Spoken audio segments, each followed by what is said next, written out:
Hello everyone. It is Jackie with Pocket of Preschool, and I am so excited to show you guys tonight the brand new I don't know if you can see behind me, the brand new All About Ponds and Frogs science unit. So what I'm going to do is I'm going to show everything to you guys in action, and then we'll do a quick Q&A at the end.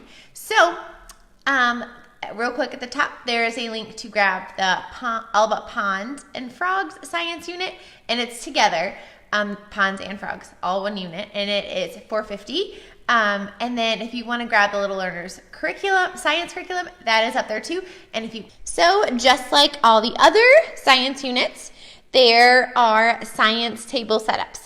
And I wanted to make this one hands-on, and it's kind of tricky to make a pond and frog unit hands-on. So let me kind of show you what I did. But real quick before I show you that, I have the real life vocabulary cards for the pond. There are journal pages, so they can draw about what they're learning and what they're discovering and put it on paper. So what I did was I put out some little animals. These are just some I had from my block center. I'm sure you can grab some like Tob. I'm sure they have like a pond one, or just grab them from your animals pack.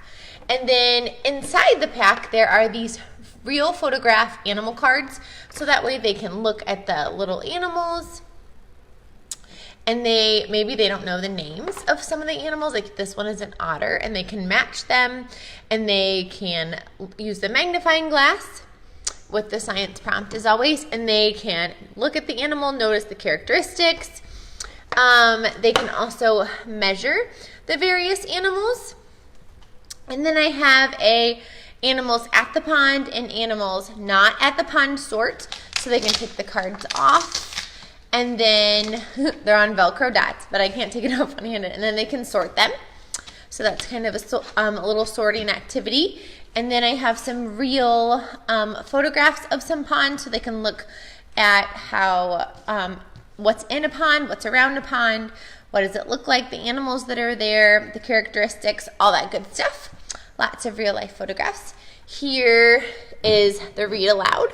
And you can also print everything in this pack smaller. So if you have a smaller science table, there are directions on how to print it smaller, so you can make it fit for you. You can also do a sorting activity, and there's also a worksheet with it too. You can use little real figures you have, and they can sort if the animal is at the pond or not at the pond, and then use the sorting cards as well.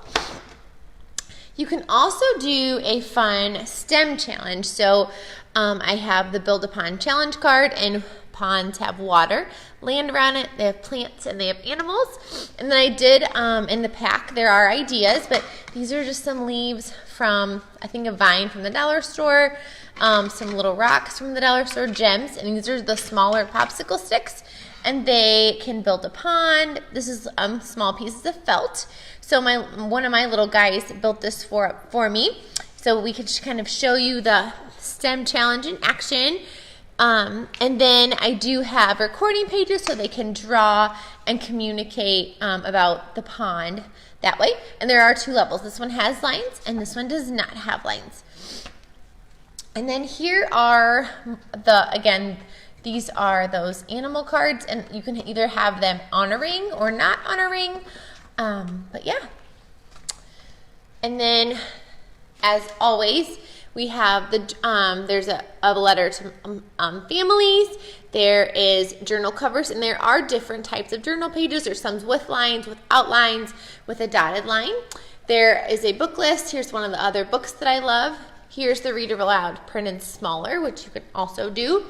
There is an anchor chart included. So I just drew a pond on an anchor chart, or one of those small anchor charts, and then you get printable lily pads, and you can write their ideas on the anchor chart. So it's kind of a colorful anchor chart. And then there is a student recording page as well. And all the recording pages you can always put in their journals too, which is really fun. And then I know a lot of you guys love frogs, so I have frog things in here as well. So there are parts of a frog and a recording page. And I know, like in Missouri, we can't have frogs.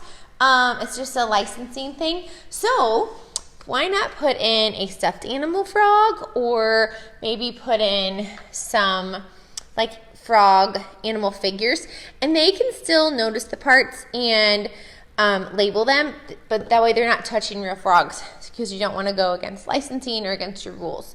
It's something that is on amphibians and reptiles, at least that's what they say in Missouri, that we are not allowed to have them in the classroom. There is a fun fact page, and that's mostly to kind of help the teacher out with some fun facts about frogs, and then just some different pictures. And then here's the big anchor chart for parts of a frog.